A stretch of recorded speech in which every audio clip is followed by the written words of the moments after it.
listening to the Patriot Nation Podcast.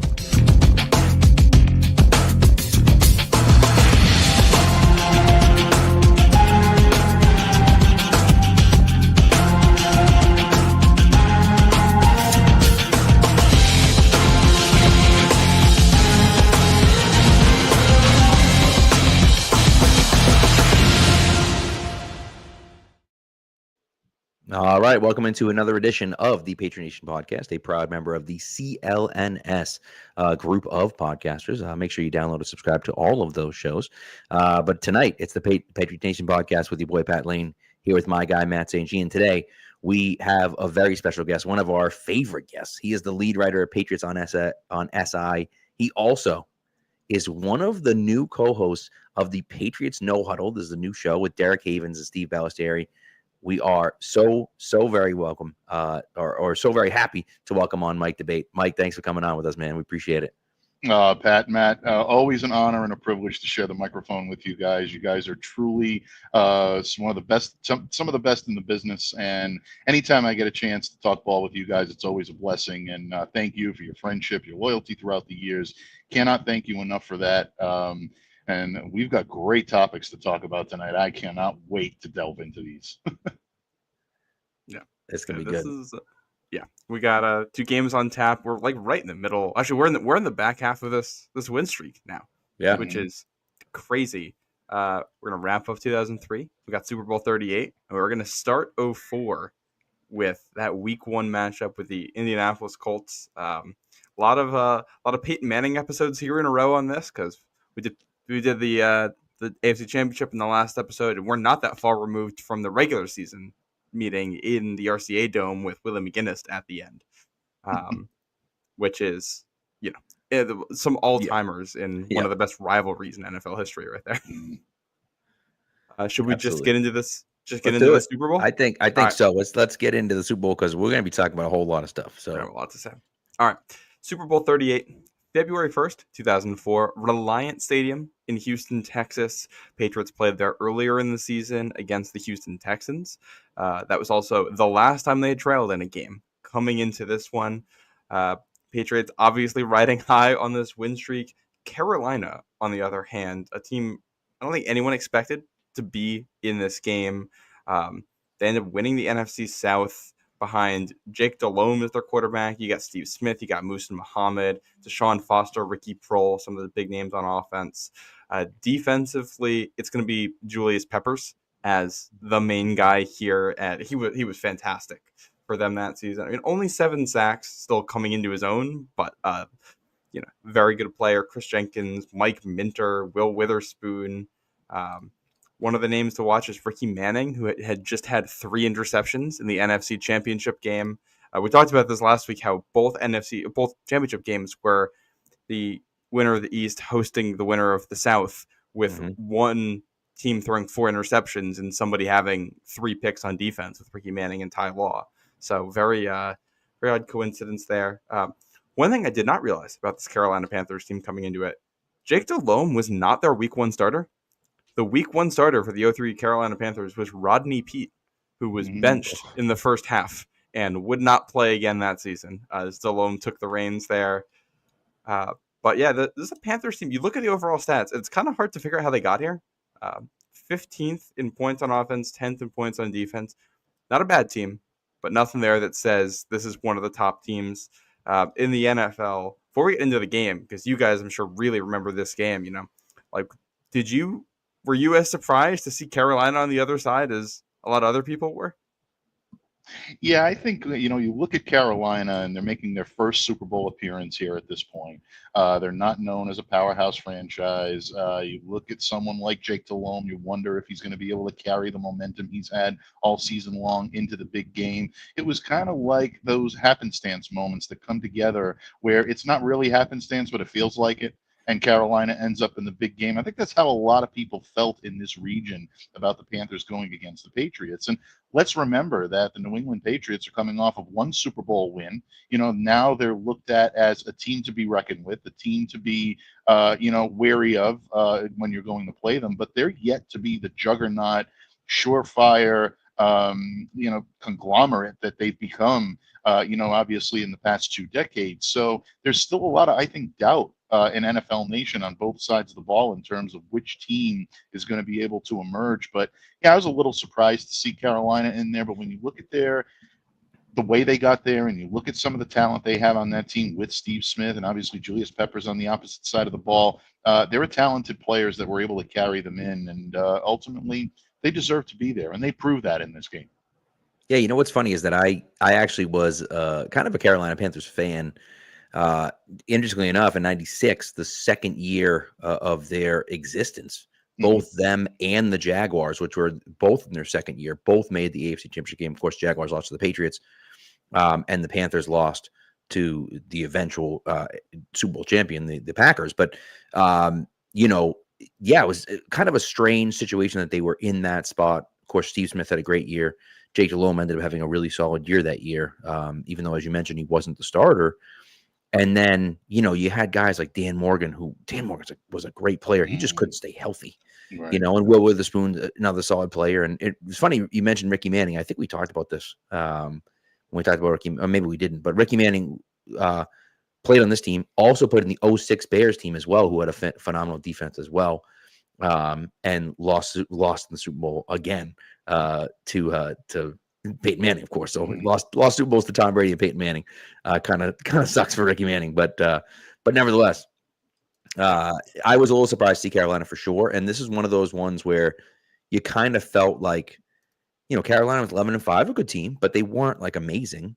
And so you just kind of felt like the Patriots should really kind of win this game, not easily, but you felt like the Patriots should really try to win this game, and you really felt that way. And you listen to people talk, and Rodney Harrison's mentioned it, and I know multiple other guys mentioned that this is maybe one of the most physical games they ever played in. And I think that's one of the things that Carolina brought with them was that edge, where they wanted to run through your face. And the Patriots kind of brought that same exact edge with them in 2003, and that's really what carried them to the Super Bowl championship in 2003. And so, it was kind of a rock and a hard place, kind of banging together. And it was great. It made for great theater. And of course ended up being one of the most underrated Super Bowls of all time. It's not one of those ones that gets mentioned as one of the best Super Bowls ever, but I think it deserves to be. I mean, you look at the scoring, and you look at at how the plays happened and what happened during the game. It was an incredible game. Yeah. Wild one. Excited to get into it. You mentioned Patriots kind of being favored here. The Patriots are 7-point favorites in this game, which is, bigger than they were against Tennessee or Indy. So even though they're not at home, the odds makers thought this was going to be the easiest game the Patriots would play all postseason. I don't think that's how this ended up playing out. You also mentioned the physicality of this. I always remember one of the championship DVDs. There's a line from one of the commentators during the first half of this one where he talks about how it looks like Yale Harvard out there and how they should be playing with leather helmets. And that is just like, it was that type of game, both teams being very physical. Before we get into it, I'd like to go through the coaches. I think one theme that Pat and I have had on this show is when we go back and look at it, like time and time again, Patriots play a team where you go, oh, that coach was on it. That coach was on the team. Like, they had the game in Houston earlier that year where they really struggled. And then you look back and it's a Vic Fangio coach defense. And you go, oh, that makes sense. Knowing what he went on to be, I get why they struggled. You look at this Carolina team, and I feel like you end up doing the opposite. The head coach is John Fox. He went on to have success later in his career. But the coordinator, Dan Henning and Mike Trgovac, as your offensive defensive coordinators, not particularly memorable names. None of the assistants on this team really went on to do a whole lot. The most notable name, other than the head coach, is going to be the special teams coordinator, Mr. O'Brien there, who came to New England and is still in New England. Yeah. Absolutely. Yeah. And I mean, you look at these coaching trees, you look at where some of these guys started and where they ended up. It really is. It's an amazing journey to watch a lot of these guys. And you look at the Patriots side of the ball as well. And you look at, where some of these players were and how they emerged, and how some of these guys that are playing in this game that we're going to talk about tonight went on to have amazing careers. And this is kind of like some of their birth moments, in terms of big games and big moments for the New England Patriots. So it really is an embarrassment of riches. I found myself when I was going back through and preparing for, tonight and talking about these two games with you guys. And I think we've all been in the situation where we've watched the Patriots at their best and at their worst. And if you were a fan of this team before Robert Kraft bought this team, I go back that far. I suffered through some pretty bad seasons where the red jerseys were worn, and fans love them. I love them to see them coming back, but there is still an element of flashbacks that I remember, from those jerseys that just were not really good. They weren't really good memories. And if you went back and you told me that we'd be sitting here tonight talking about one of the most prolific win streaks in NFL history, and the Patriots were responsible for that, and that they had not even scratched the surface of where this team can go in terms of dynasty level and in terms of being mentioned in the pantheon with teams like the Pittsburgh Steelers and the San Francisco 49ers, Dallas Cowboys, Green Bay Packers. It's amazing to watch what this team has done, and it's amazing to watch how far these teams have come. The Carolina franchise as well, they went on to a lot of great memories. Obviously they haven't won the big game yet, but they've been there a couple of times. It's fun to watch these teams kind of emerge into being a powerhouse, and again, we weren't aware at the time that the best was yet to come for the Patriots. It's totally true. If you were to somehow go back to 2003, right, and think about where we were in this situation, I guess January of 2004, but where we are in the situation, right? The Patriots obviously won in 2001. Mm-hmm. The Red Sox haven't won the World Series yet in 2004, right? And so this is one of those kind of moments where you're like, okay, and Matt and I talked about this before the streak started, right? The Patriots were 11-9 since winning the Super Bowl, right? They just weren't, they were like fine, but they weren't great, right? They had gone five straight first quarters without a touchdown. Like it was this whole, all the way going back to 2002 season. And it was just like, it's one of those things where it's like, okay, we think the Patriots are going to be good and we want Belichick to be good. We just don't know. We don't know if it was a fluke, if it was a 1-year thing, right? And that happens in the NFL all the time where, there's this 1 year, one hit wonder, and then it's a kind of a fluke win, and they're never able to get back there again.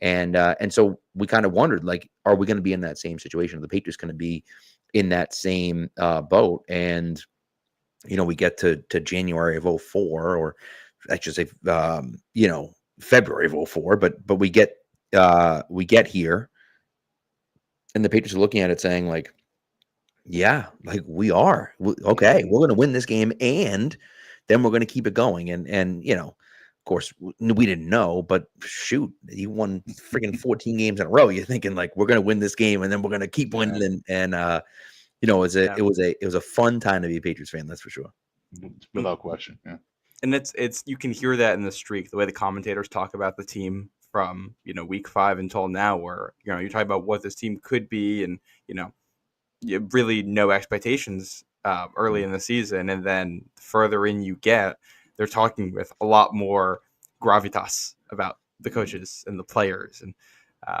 it's cool to see. All right, let's get into this one because we have a lot to say about the actual game itself. Yes, this game, I mean, obviously any football game naturally sorts itself into 4 quarters, but I think this one in particular really does so with the way the action unfolded. Yeah. So I think, let's just divide it up like that because that does it easy, makes it easy for us.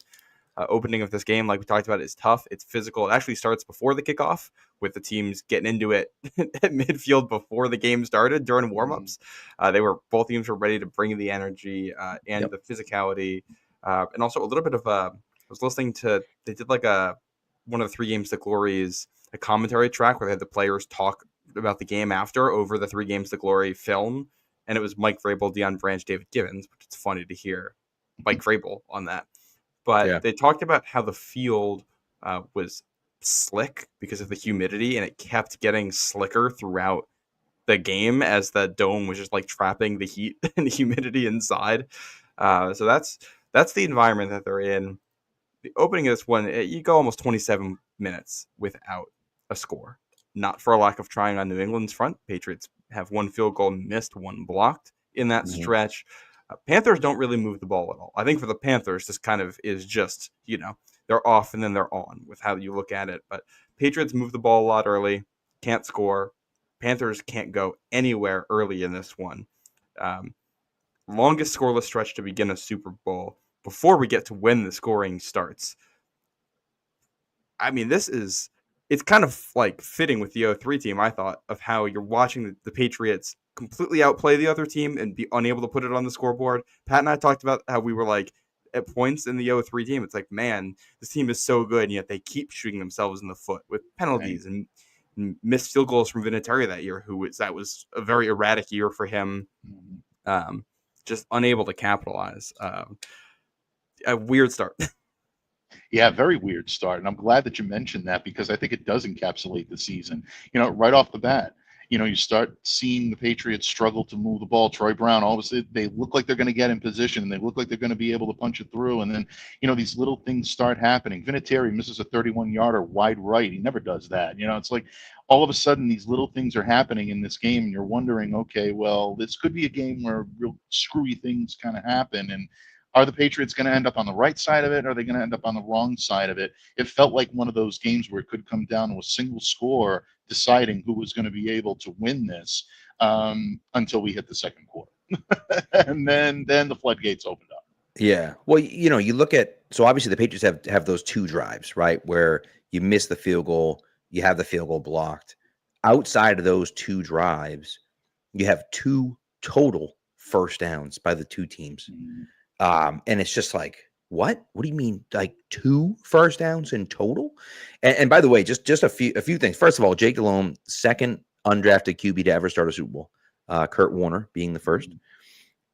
Troy Brown, I don't know if listen. Yeah. Troy Brown's a savage, an absolute savage. Okay. On the first punt return, which he took for like almost 30 yards back, he catches it like a pass. He's the only guy I've ever seen in my entire life.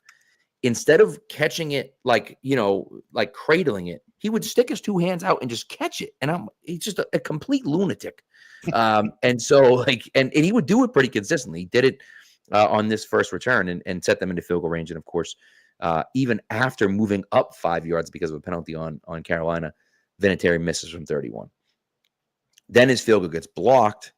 And I believe on the blocked one, I think that Givens dropped a pass on third down, which would have put them in, which would have given them a first down. And but you feel like the Patriots have allowed nothing to the Panthers. And offensively, they've driven down into field goal range twice and haven't done anything outside of that, but have driven down into field goal range twice, and it's 0-0. Yeah. And you're like, as a Patriots fan, you're like, oh my God, like we're killing this team and we can't get on the board, right? And from a Panthers perspective, you're looking at it saying like, okay, we're getting absolutely demolished here. It's pretty embarrassing, but it's still nothing. Like we're in pretty good shape right now, Yep. And then Carolina takes over, and now it's 3rd and 12. And before we get to that play, go ahead. Because there were in this stretch, I thought there were a couple key plays. Like there's a couple points here. Like obviously the Patriots missed 2 field goals. They almost have Delhomme for a safety at one point in there too, which I thought was huge. Like they absolutely dominate field position in there, which does end up helping them. But you really should have done more with it. If this is one the Patriots don't end up winning at the end, I think you're looking at this first quarter and first couple drives of the game saying, what if? So thankfully they do pull it out. And that there's one play that is small, but I thought was notable. That the Patriots really have momentum, and Brian Kinchin is the long snapper. For anyone who doesn't know, he was like the 3rd or 4th long snapper they had that year due to injuries. He was a retired football player who became a school teacher who they pulled out to come be the long snapper in the playoffs.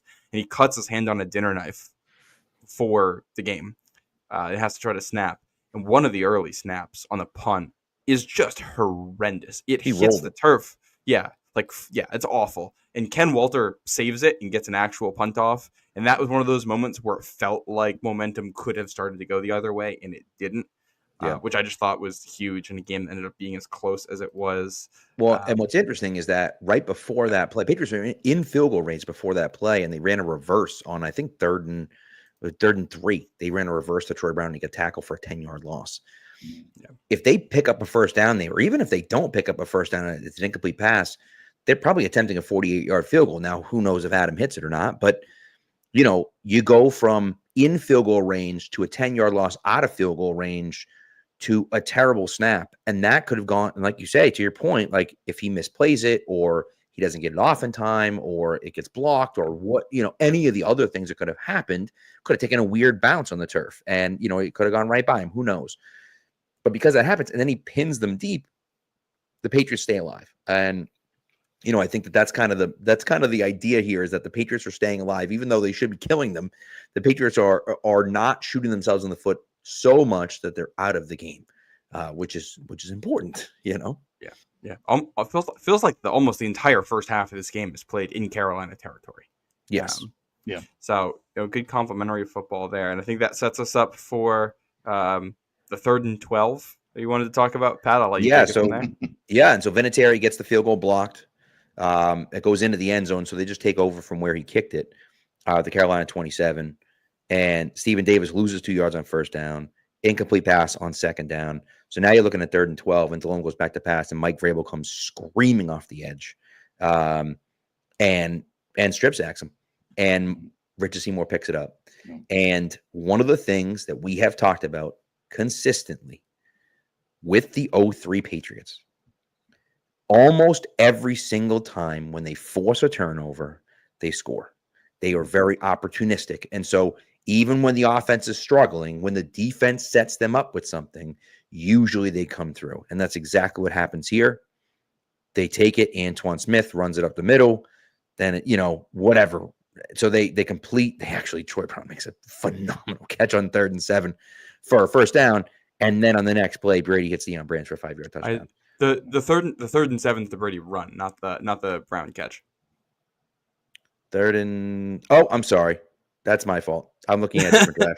I was looking at a different drive. That's my apologies. Yes, Brady scrambles up the middle for 12 yards. You're right, to pick up the first down, and that's one of those things. And we talked about this kind of on this show a lot, in the fact that Brady really, his athleticism kept plays alive for the Patriots consistently this season. And he did a great job of it there as well. And then, of course, with the touchdown pass to Deion Branch, and they go up 7-0. And to your point, Mike, you're like, all right, game's over. Yeah, like Carolina's been awful all game long. Well, and, not so as fast. a Patriots fan, you're seeing what you wanted to see. You see Tom Brady scramble and put the team on his back and say, okay, we need to get in here. I'm going to take you to the promised land. The play action fake that's supposed to go to Antoine Smith, it goes to Deion Branch. You get in the end zone. This is Patriots football. This is what you want to see. So now all of a sudden the momentum is in your favor. You talked about Dan Morgan and his importance to the Carolina Panthers. Tom Brady got him to bite on that play action fake. But, the Patriots got him to bite on that play action fake, and that's what allowed New England to be able to do what they did. So now you're thinking, okay, the latent period is over. We figured these guys out, and now we're going to start to romp. But Carolina had different plans as well, and you got to give them credit for that. Yeah. I mean, Carolina's got, at this point, it's negative total yards. Negative. Yeah. They don't even have a positive total yards at this point. Yeah. You're thinking it's 7-0. Like, forget it. Also, shout out to some of my students here saying hello. Hope you're enjoying the summer right now. I had 2 siblings in that family, and so I'm not sure who it is saying hello, but hello. Going back to the Mike Vrabel strip sack too. First of all, for me as a 7-8-year-old playing Madden as a kid, that one strip sack meant that I was calling out of the 3-4 defense to play pinch in Madden, if you know that, constantly, which is the one where you get the 5-man rush with both outside linebackers out of the 3-4 and man behind it. Because I was like, well, this is what got the strip sack in the Super Bowl, so it must work every time. Yep. But I mean, just such an important play, and the Panthers, as we're about to see, would have success extending plays. The Patriots pass rush would have some success in the Super Bowl, but I think not as much as you would have hoped for. But you get a huge moment early in that one to set up the score, and then that Brady run, that's Brady's longest run of the season, and that was the first 3rd down converted that wasn't by penalty in this game. So because at that point it does look like you've gotten a turnover, and now you're in 3rd and 7, and you're probably not going to be able to convert it, and you're going to be stuck trying for another field goal, and you just missed 2. So that play, I think, from Brady just to scramble and move the chains is also monumental for what they're able to do after that. And so it was just an aggressive Panthers defense, and their ability to punish that. Brady with his legs, which he would do, past the line of scrimmage there, but behind the line of scrimmage later in this game. And then the play action, they had Carolina on that for long stretches. If this one, they would hit them on. We're gonna get to it in a minute here. They hit them on a very similar play in like a minute. So Yeah, they had them, and then the momentum. We go to the kickoff after this. Panthers have a horrendous return on it. 14-yard return on a kickoff with an unnecessary roughness penalty. So off of a touchdown, the Panthers are starting with at their own 5-yard line. Which, by the way, I don't know the last time I saw that. Do you know who their kick returner was? It's Rod Smart. Rod Smart. Do you? I assume you know Rod Smart as He Hate Me. I had not put those two together. So yeah, Rod Smart is He Hate Me from the XFL. Yep, XFL, that's incredible.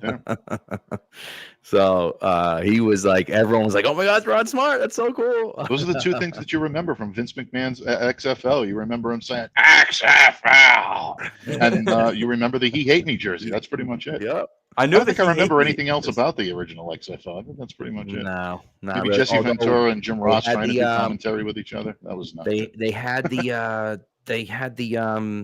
thing, the camera on the line. That's where that came from. They had the camera on the wire. That's where it came from. Was from the XFL. So, anyways, all right, they're at the 5-yard line again. As we said, negative offensive yards.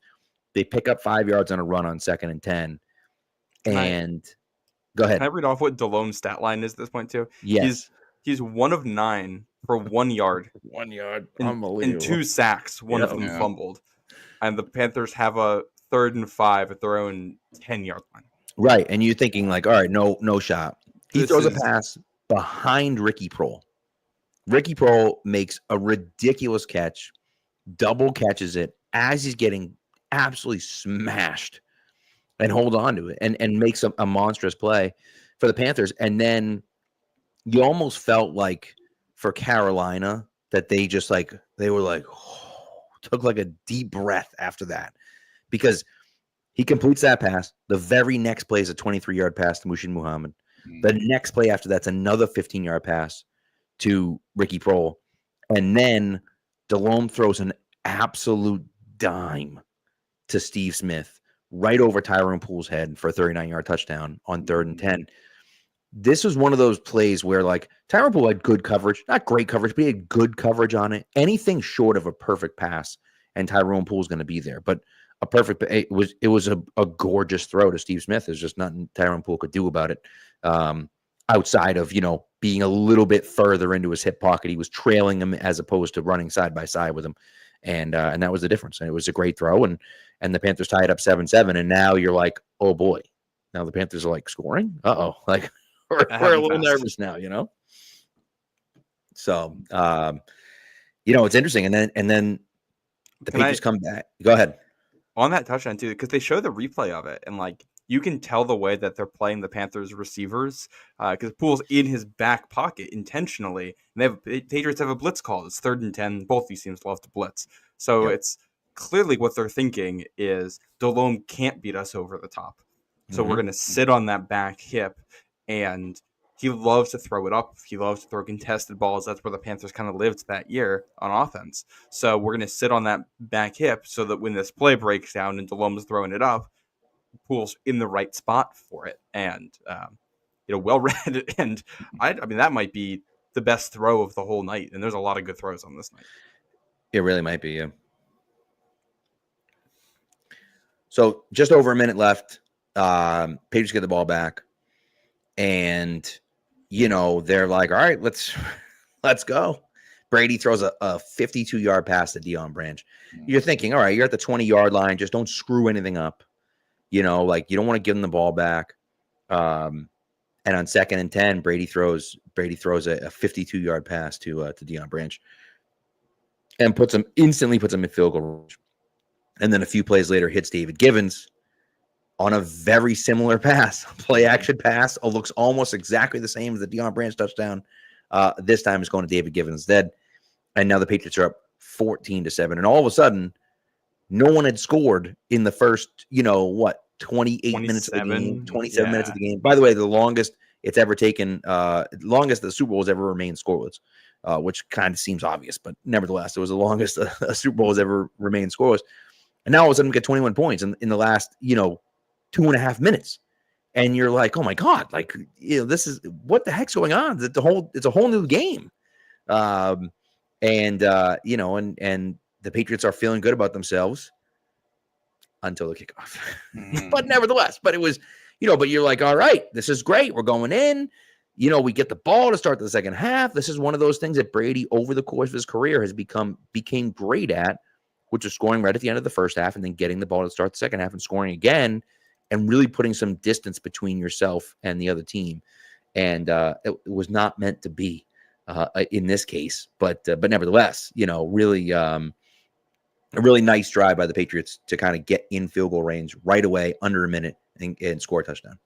Yeah, absolutely. And, you're looking at them lining up the squib kick. You think maybe this is an opportunity for them to, really kind of, dig the heel in.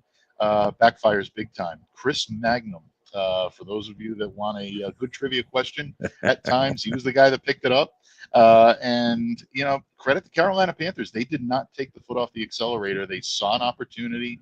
They went for the jugular when the Patriots left themselves exposed. Stephen Davis running for 21 yards to get that play, so that way John Casey could set up that 50-yarder, and all of a sudden you're looking at a 14-10 game. And like you said, Pat, it's like the explosion happened. And now it's like a game of, can you top this? You score, I score. And you almost thought that momentum was going to, carry right in through the third quarter. And that was the type of game that we were going to see. Both sides kind of figured each other out. Now it's punch and counterpunch. Who's the last man standing? Yeah. So the first 26-50 is scoreless. The last 3-10 sees 24 points. Crazy. Ridiculous.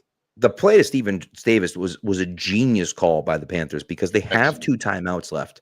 There's only 12 seconds left to go in the game, or in the half, I'm sorry. But if he gets stuffed, you take 4 seconds off the clock, you call a timeout. You still have enough time because you're at your own 47-yard line. So you still have enough time to call a timeout and throw a sideline pass and kick a long field goal, right? If it doesn't work.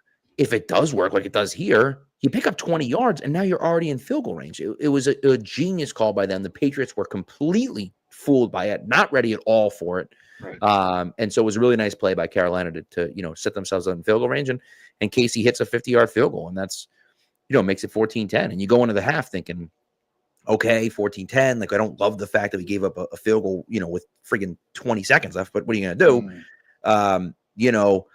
We get the ball back, start the second half. Yeah, we just scored on 2 straight possessions. We're like, all right, here we go. We're good to go. 3 is better than 7. Yeah, exactly. Yes. Exactly. Yes. And they instantly go 3 and out. Yeah. Well, and then I'm going to imagine that a lot of minds were not on the football coming out of this particular halftime show. Something happened at halftime? No, I hadn't heard. Yeah, perhaps. That's news to me. I don't know. Has it ever been publicized? Has anyone ever talked about it? I don't remember anything about the halftime show.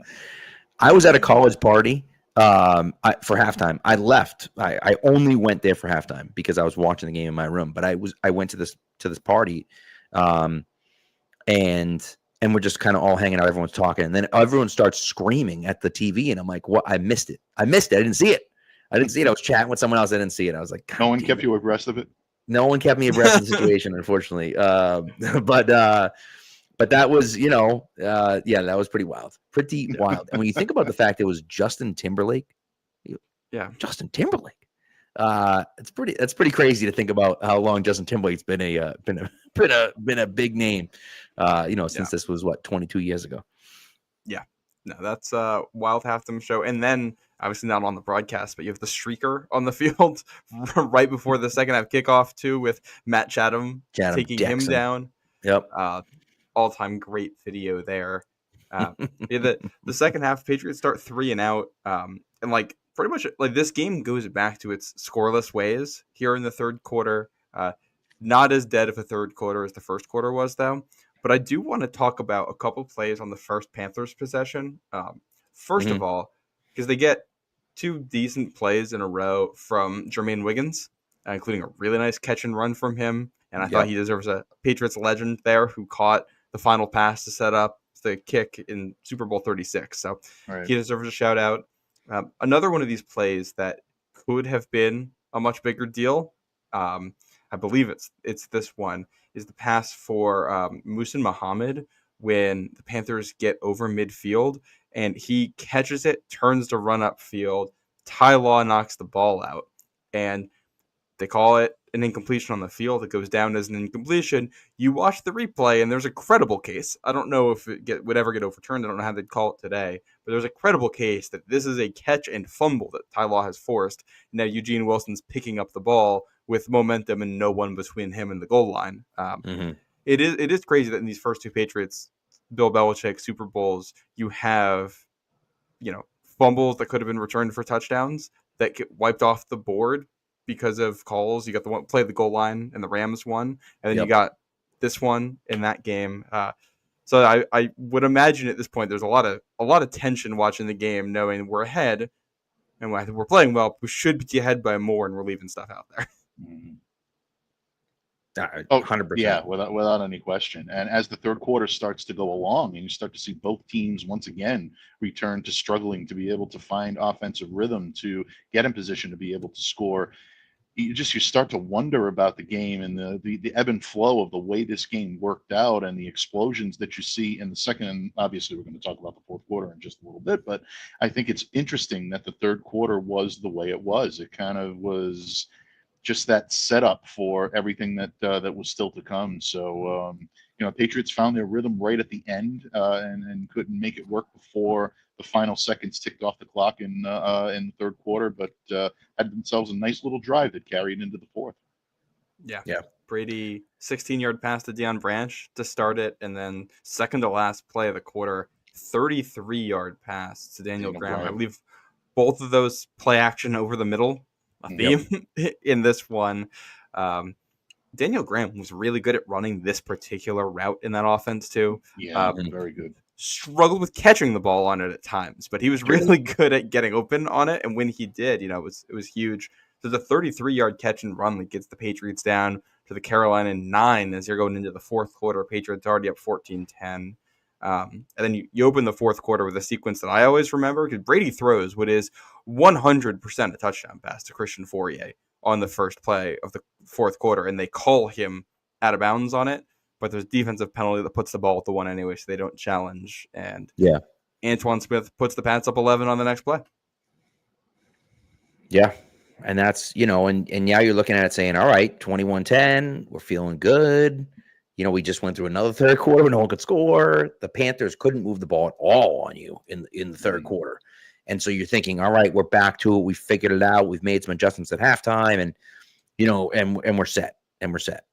And then Jake Delhomme comes out and 13 yards to Musin Muhammad, 18 yards to Steve Smith, 22 yards to Steve Smith. You're like, oh my, what is going on here? And then Deshaun Foster takes it 33 yards over the left side. And I believe it was on that play. It's on that play that Eugene Wilson was hurt. I think it was on that play, right? That Eugene Wilson was hurt. He gets hurt. No, I'm sorry. He gets hurt on the Musin Muhammad touchdown. Later.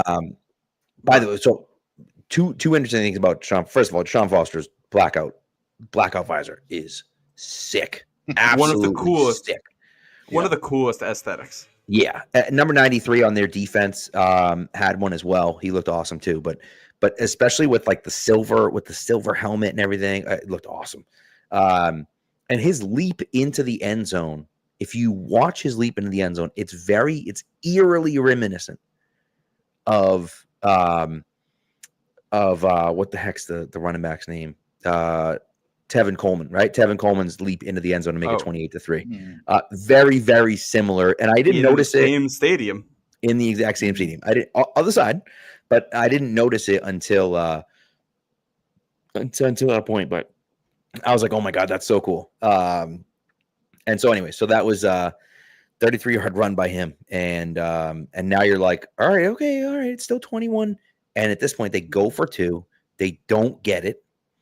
A nice play to break it up. I think was it Poole that broke that up? I believe. I think he just throws that one behind Musin Muhammad. Well, maybe you're right. I think that's the one that's behind him. Yeah. Maybe you're right. Yeah. Mike, when you're watching the game, what are you thinking at this point when you see it in 11 goes up to an 11-point lead, and then immediately comes back down to a 5-point lead.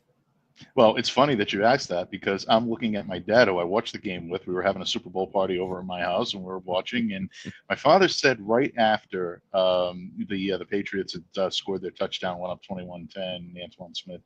He looked at me and he said that quarter just took a lot out of the New England Patriots. He says they look tired, both sides of the ball.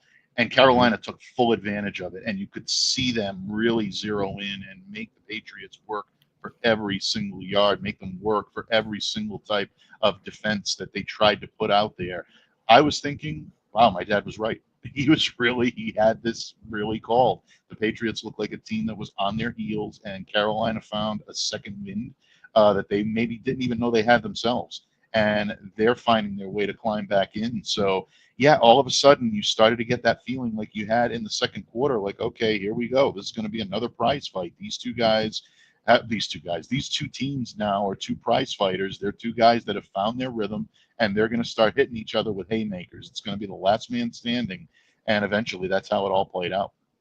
Yeah. Well, and that drive by Carolina that ends in the Foster touchdown run, there's two kind of back-to-back completions in there to Steve Smith for big gains, 2 catches for a total of 40 yards, and both of them are these leaping kind of contested or semi-contested catches along the sideline, and this is a Patriots defense that all year long had not given up the big plays. And on throws like that, that's where they were so good. They're knocking guys out along the sideline. They're knocking the ball out. They're picking those off. And all of a sudden, it's like, oh, wow. Like Carolina is just like ever since that switch flipped at the end of the first half, it feels like every time Jelome's throwing it to these guys, they're making plays. And even when there's pressure, it's not deterring him from putting that ball up there. And Steve Smith and Musa Muhammad were both fantastic in this game too. They had fantastic games. But you do mention it's like a prize fight. It does look like the Patriots are about to land the next punch after this and go back up by 2 scores. You got a couple big completions from Brady, and then a huge run from Kevin Falk, 23-yard run from Kevin Falk. That was huge, yeah. Yeah, Patriots take 5 minutes off the clock. They get down to the Carolina 9-yard line, and the wheels come off. And this is one thing we talked about, I think, coming into one of the episodes on here, was that New England and Carolina's offenses were both near the bottom of the league in red zone conversion rate. They're both horrendous at it. And, the Patriots have had 2 missed field goals. They get into the red zone again, and this time Brady under pressure fades away, doesn't see a defender cutting underneath Christian Fourier, and throws a pick here. So 3 possessions into the red zone with no points attached to them. That's the recipe for losing a big football game right there. And this is a Brady pick that reminds me a lot of the one he throws at the start of Super Bowl 49 against that Seattle defense. Same type of thing, under pressure, third down, trying to throw into the end zone. Guy at the goal line jumps up and makes the catch, and is able to return it a little bit. But I think it was worse. I think it was his worst throw of the entire playoffs. Like it was an awful throw, terrible decision. Yeah. Probably would have been short of 48 anyways, had it gotten there. And he's rolling out to his left, and he's got pressure in his face, and he just throws it. And you're just like, dude, what are you doing? Just throw it out of bounds. Like, it's very un-Brady-like to make that throw in this situation. And especially, you're up by 5 points now, and you're feeling like, all right, this is the playoffs. Like, this is the Super Bowl. You got to get some points out of this drive, especially in the fourth quarter. And he just makes it just an absolutely, mind-blowing decision. It's just like, what are you doing? To your point, Matt, after the blocked field goal by the Patriots, they had gone 8 straight red zone trips without scoring a touchdown after that blocked field goal. And so, of course, the next time they get in the red zone, they score a touchdown. But 8 straight trips to the red zone without a touchdown is wild. And so they were really bad in the red zone, and that carried over into this game. Of course, they did score obviously a few times, but AFC Championship against the Colts too. You've got you're settling for 5 field goals in that one, right? And that's kind of what leads you into it. Is kind of that situation. So, Brady throws that pick, and you're thinking like, oh God, here we go. And then 3 plays later on 3rd and 10, Jake Delhomme Mushin Muhammad, 85 yards for a touchdown. And now their Patriots are losing. And again, it's the first time they've been trailing since they were in Houston the last time, right? And you're thinking like, oh my God, like this can't happen, right? And they stopped the 2-point conversion and they're alive still, but man, trailing is just it's not good. And to add insult to injury, Eugene Wilson gets hurt on the play, and you're saying, all right, now one of our top safeties is out, and we're losing. This is a bad combination. Longest play from scrimmage in Super Bowl history. It's wild. 85 yards, amazing. And I remember being stunned by watching that, and it's like, okay, can we? We got to get ourselves back up. And we got to get ourselves back in the game. I mean, are they out of it? Absolutely not. I mean, they're only down one, but I mean, it's also a situation where I don't think Pats fans expected them to be in that position, and now here they were. And now you got to see what these guys are made out of. And fortunately, we got a chance to see what they were made out of. Yeah. When I think you look at, if you're going to lose a game like this, there's a lot of ways it can happen. And I think at this point, it feels like all of them are happening. There's a Patriots defense that has not given up an offensive touchdown of 30 yards or more all season long. Now the Panthers have 3 in this game. You are tied in the turnover differential, so you're not winning it, which was something that team kind of did all season long. You've had 3 red zone trips where you come away with no points. You've spotted the other team 3 points on the squib kick before the half. A whole lot of things coming together to be like, okay, maybe this run is finally coming to an end, and that's where you have to answer the bell, because you're down in the Super Bowl. There's 7 minutes left. It's these 7 minutes for the season. Where are you at emotionally? And I'm curious, even just rewatching. Like I have found myself rewatching this, even though I know what happens. My heartbeat starts beating a little bit faster when we get to this point in this game. The anxiety comes back. The pain. Yeah, Terrifying. You still feel that anxiety. It comes back because you're so heavily invested.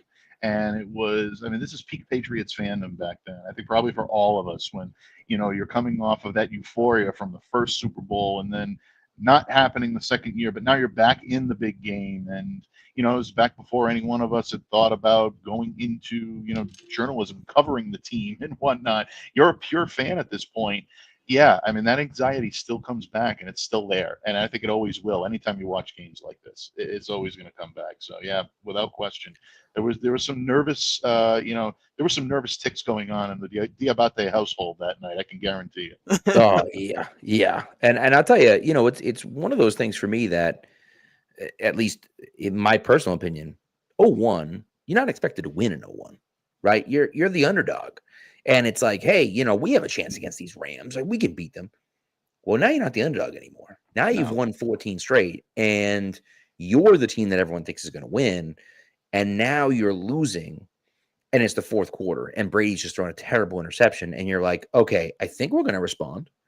But, how are we going to respond, really? Right. And what's interesting about this is that, not that Troy Brown wasn't a big part of this team, because he was.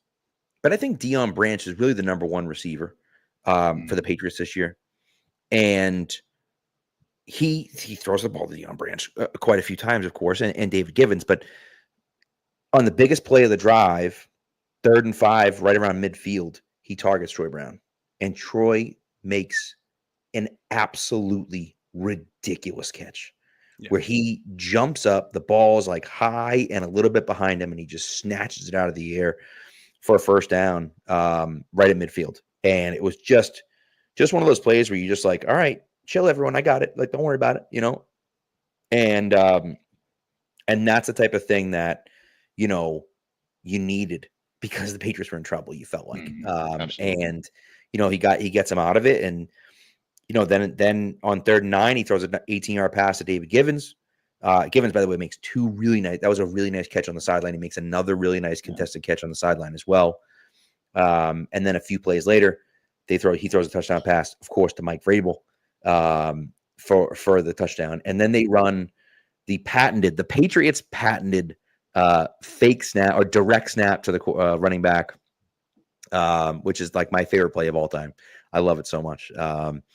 and they score, that they get the 2-point conversion, and now they're up 29-22. And so this is where it's interesting, because even when the Patriots defense was struggling to stop Carolina, you stop both of those 2-point conversions. If Carolina gets both of them, right, they have 4 more points. So now they're down 29-26.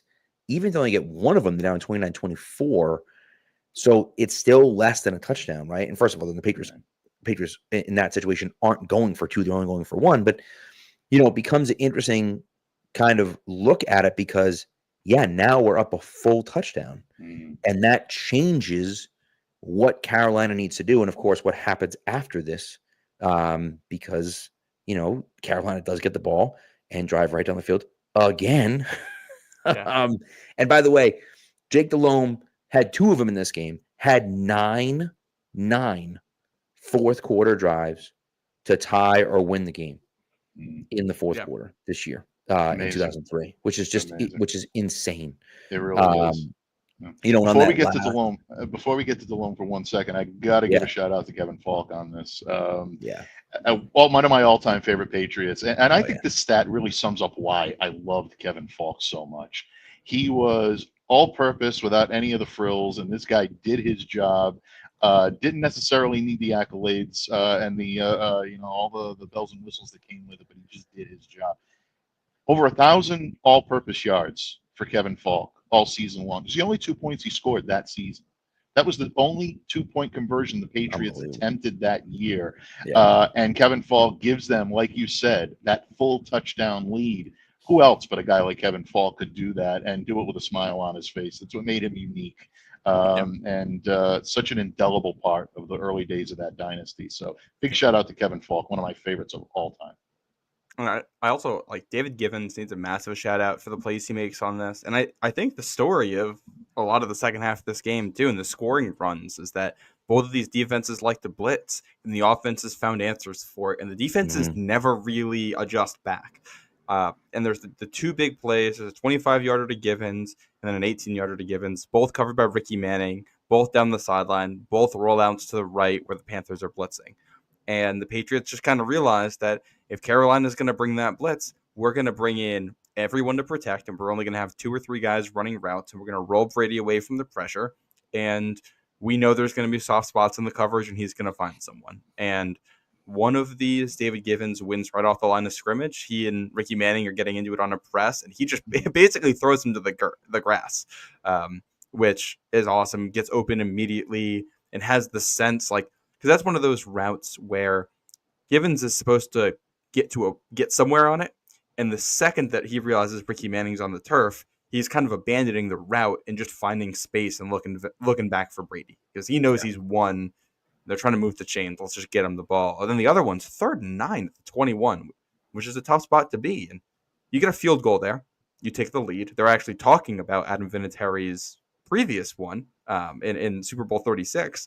And, you got 3 minutes left in this game. All right, is he going to put the Pats up 24-22 at this point if they can't convert? And obviously the anxiety about Vinatieri in this game and in this stadium, because it was the only indoor stadium where he had missed in his career at that point.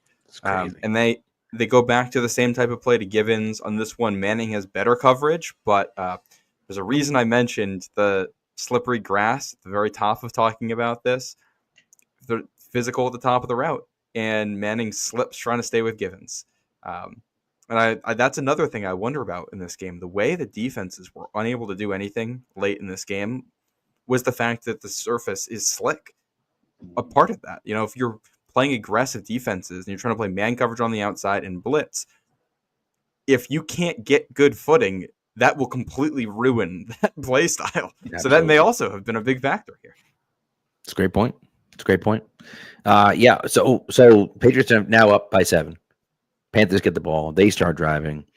And Rodney Harrison goes down. I think what he was saying is that I believe he says that on the first play to Deshaun Foster, the run up the middle of Deshaun Foster, I think he thought he broke his arm on that play.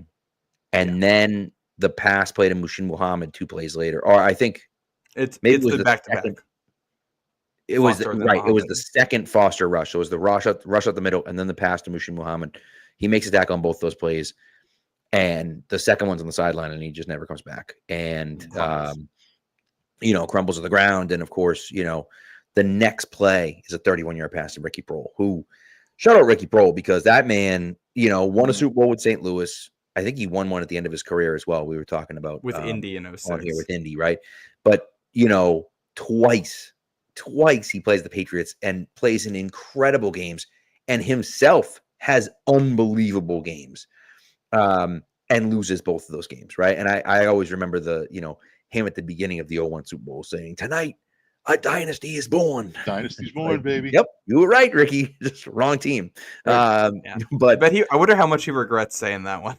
Oh my God, man! Hey, listen, he did his job. The guy catches the touchdown pass to tie the game in both of these games. Catches the touchdown pass that ties the game, and then loses it because Brady drives him down, and the Patriots, score and kick a field goal to win the game. And in this case, handing Ricky Prohl, the pass to Ricky Prohl is on third down. Patriots all out blitz, and Willie's just in his face immediately. Just in Jake Delhomm's face immediately. And Asante Samuel just doesn't cover Ricky Prohl. He just doesn't cover him. And Ricky Prohl's wide open for a touchdown. Well, and there is, what do you call it? The Panthers, for two of the big plays in here, the pass to Musa Muhammad right before the 2-minute warning where Rodney Harrison hurts himself, and the touchdown, it's no huddle, and the Patriots are just not ready at the snap. So and Delhomme's able to find an opening there. Which you look at the box score here for the back half of this drive, and there's 7 minutes left in the Super Bowl. You're up by 7. You're trying to play defense. We got Sean Mayer and Chris Akins on the field. Right. Yeah. And you're in the middle of the drive, basically. You're trying to put these guys in and still play your exotic defenses on a slick turf, going no huddle. I don't think you put it into that context. I don't think it's a surprise that the Panthers were able to move the ball as far and as fast as they did. Yeah, losing both starting safeties in the fourth quarter of the Super Bowl is not a good thing, not a great thing. Not at all. And and to your point, Asante clearly thought that he had safety help in the middle, and he did not, because whether he didn't hear the call that was an all-out blitz or whatever the case may be, the defense was not the defense he was anticipating, and so they throw a touchdown pass. Mike, how are you feeling at this point?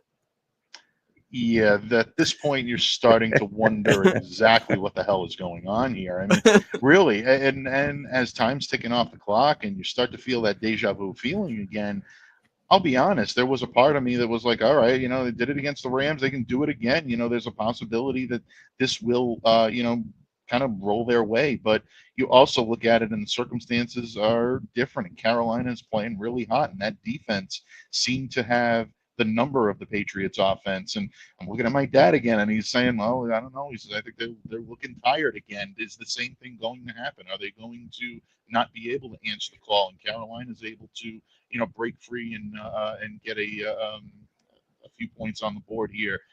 Yeah, again, the anxiety creeping in, no question about it.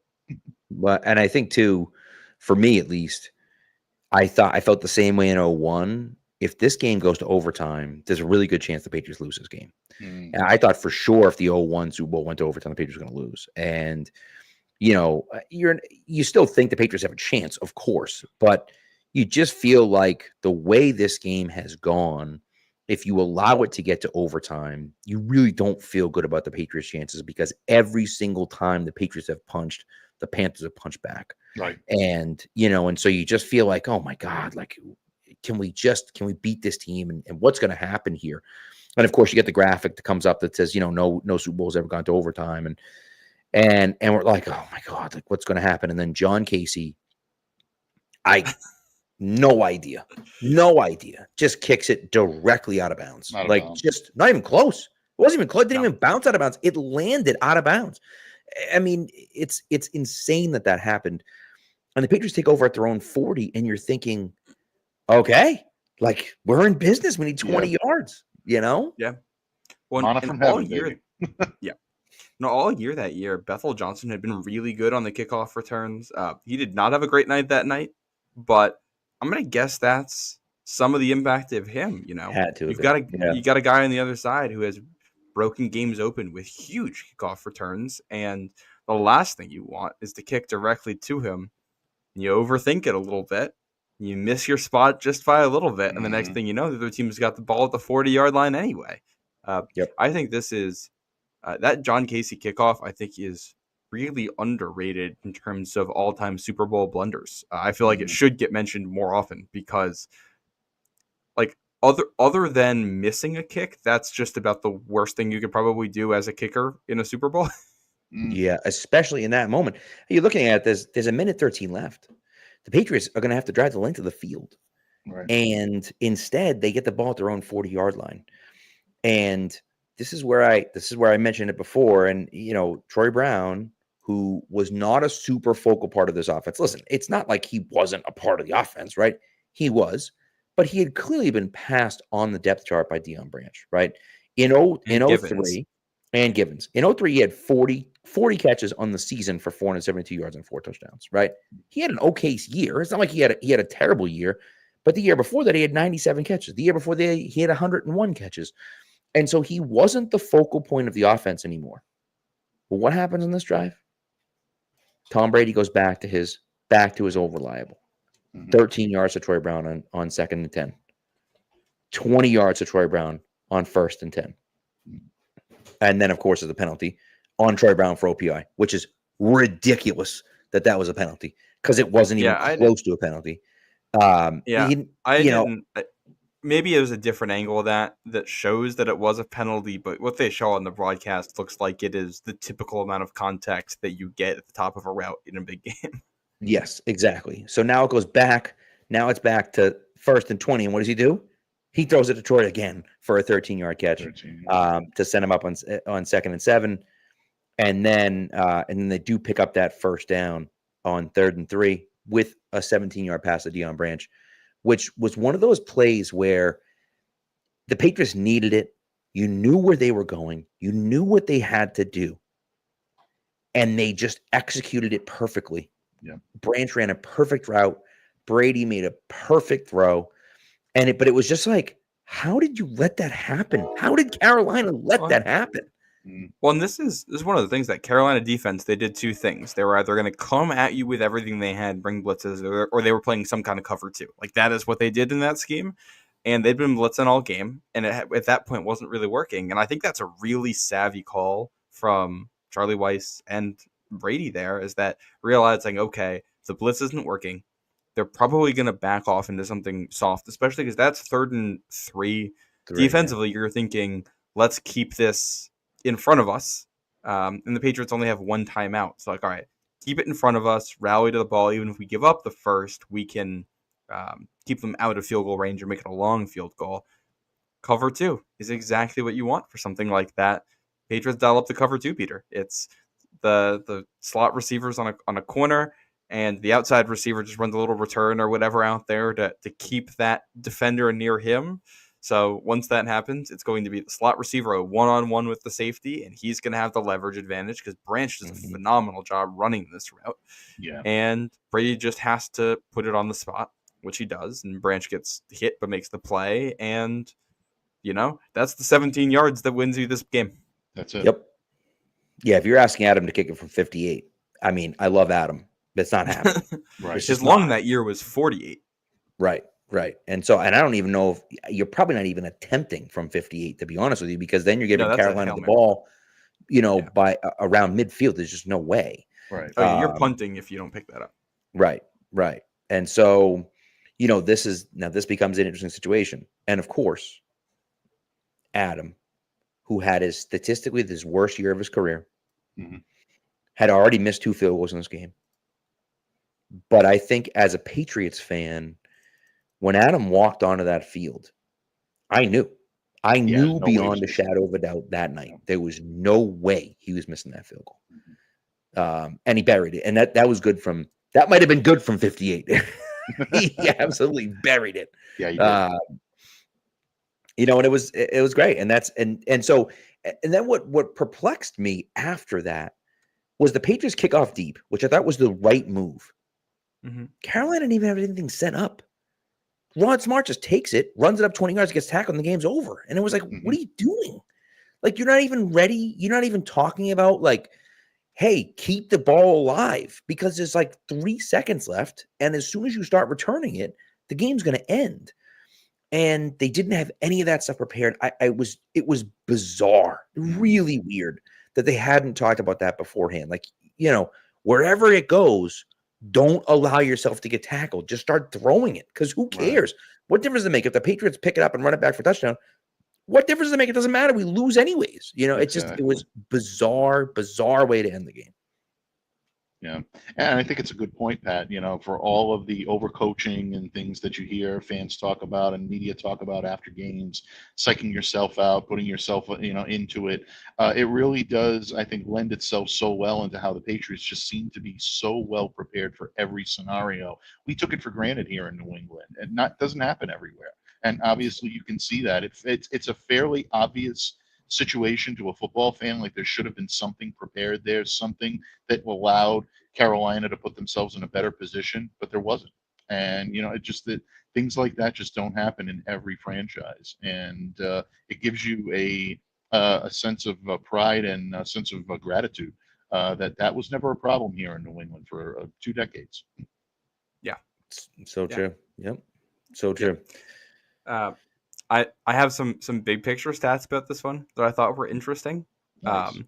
So one of it's just the Patriots defense in this game, totally uncharacteristic performance. But one thing that Pat and I had established this year, when you watch it, the key to this defense is that they're basically the best bend and don't break defense you've ever seen because they force so many turnovers. They were first in points per drive allowed defensively, but 18th in plays per drive. Opponents were on the field against them. They could never score until this game. Right. 4 of the 8 longest touchdown drives allowed by the Patriots in 2003 came in this game. 4 of the 7 longest or most yards per play, most explosive touchdown drives they allowed that season came in this game. This was one of only 2 games that year where the other team did not throw an interception. It was the fewest opponent plays in a game all season. The longest drive that Carolina was on the field was 8 plays. That was tied for the shortest, longest drive in a game all year with week 3 against the Jets. The Panthers averaged 7.1 yards per play. The next closest allowed by the Patriots defense that year was 5.3. And that was week 5 against Tennessee to start the streak. Like most of the games where they allowed a lot of yards per play are early in the season or, it's basically like the games against McNair and Manning. Right. And here's a guess. Or I want you to guess this. How many offensive touchdowns of 30 or more yards did the Carolina Panthers have that season? How many did they have? Yeah, all regular season. 16 games. I think did you say 0? No, that was the Patriots. Oh, no, that's what the Patriots allowed all year. Oh, okay. All right. Okay. I'm going to go with 2. You're in the neighborhood. You want to guess, Mike? Yeah, I'll say 5. Yeah, it's 4. They had 4 all season long. They ended up having 5 30-plus yard offensive touchdowns in the playoffs. They had 1 in the first playoff game. They had the walk-off to win it in St. Louis, and then 3 in this game. And this was the Patriots only allowed an opponent to score a touchdown on 3 straight drives twice all season. Once, the comeback the Colts pulled to make that game close, and the other was the 3 at the end of this one. It's just crazy, like a totally uncharacteristic defensive performance, kind of everything that could go wrong does go wrong type of game. Yeah. And Brady just kills it for you. Brady, he earns this MVP by being the entire offense for long stretches to bail out the defense. 100%. And I here's what I will say. Okay. I gotta give Coach Vrabes some credit here. Because he may have gotten robbed of the MVP in this game. Yeah. 2 sacks, a forced fumble, and a touchdown reception. That's pretty good. That's a pretty good day at the office. Yeah. You know what I mean? He was the best player on the Pats defense by far. No, not even close. Not even close. And I will also say, all the stats that happened and everything that the Patriots went through and gave up maybe uncharacteristically. you talk about the situations, and Matt asked about it, asked about the long snapper situation, and we did talk about it, and you mentioned it, Matt, but you get Brian Kinchin, who is the third long snapper for the Patriots as it is. Then he slices the heck out of his hand at team breakfast, literally that morning. And did, by the way, had that one really bad snap to Walter, which he did. He also on I believe on the game-winning field goal. No, that's not true. On one of the extra points, he rolled it back to Walter as well. Yeah. And Walter recovered it and got it up in time for Vinatieri. But he wasn't perfect. He was okay, but he wasn't perfect. You lose both of your starting safeties in the fourth quarter. This team fought through a ton of adversity, as well. And again, every team fights through adversity. It's not something new, right? But there were a lot of things going wrong for the Patriots, and they figured things out and won the game anyways. And so, they deserve some credit for that as well. But you're right, a completely uncharacteristic game, especially for the defense. And they do somehow find a way to win and come out on top. And and you need some help. You get some stupid plays from Carolina in there as well. But man, it was a great win by the Patriots, and one of, again, as I said, I think one of the most underrated Super Bowls of all time. Oh yeah, without question. And I think it has been maybe getting a little bit more of a renaissance the last couple of years. I've heard it mentioned among some of the best Super Bowls ever played when that time rolls around and people start talking about this game. But at the time, I remember just saying, I remember when Super Bowls just, like 5-6 years ago were blowouts every single year. You never thought you were going to get a good game on the Super Bowl. Yeah. It was always, which team's going to go to the races and which team's going to suck this year. Now, all of a sudden, you're looking at really tight, nail-biting games. As a Patriots fan, it absolutely drove you crazy. But for the rest of the NFL universe, you're looking at some of the best football you could possibly imagine on the game's greatest stage. So kudos to both teams. They both brought it.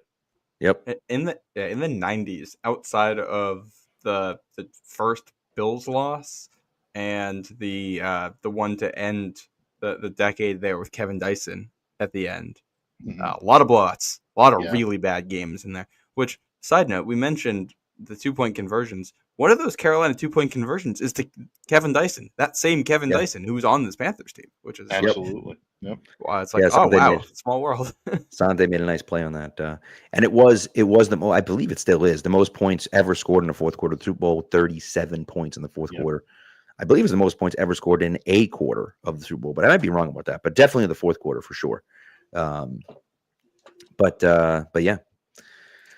All right. Unbelievable game. Are we ready? Are we ready for our first ad break here? Because we are not our first ad break, our only ad break. We've gone over an hour already. We're going to talk a lot shorter about the next game. We'll talk a little. We're going to hit on it, right? We're going to talk a lot shorter about the last game. But this is Super Bowl. We need to spend a little extra time on it. A little bit. Especially one of the iconic ones. Yes, absolutely. So all right, let's get into our first ad break. And this ad break, of course, is for Prize Picks. Prize Picks is the best place to turn your sports knowledge into cash. With millions of members, Prize Picks has made daily fantasy sports accessible to all. You just pick more or less on at least 2 players for a shot to win up to 2,000. That's right, 2,000 times your cash. Run your game all season long on Prize Picks. Do you know ball? There's what you're going to do. Get in there. Get in there. All right? There's baseball still going on. I know basketball and hockey are done. I get it. Baseball still going on. Women's basketball is still going on. And there's always esports going on as well. And remember, you can mix and match your lineup, right? And so take your lineup and grab an esports guy and grab a women's basketball girl and grab a baseball guy and stick them all in the lineup together and have some fun with it as well. Don't forget, every Tuesday is Taco Tuesday. They are discounting projections, usually around 15 to 25%. And Flex Fridays, opt in for Flex Fridays, and you will get whatever you put down in your lineup. You'll get that back as promotional money if it loses as well. So what are you going to do? Download the app Prize Picks, put in the promo code CLNS. When you do that, you play your first $5 lineup, you'll get $50 instantly. Don't have to win the lineup, just got to play it. So remember, download the app Prize Picks, put in the promo code CLNS. And when you play your first $5 lineup, you'll get $50 instantly. Prize Picks. Run your game. And just like that, we've jumped ahead to September of 2004.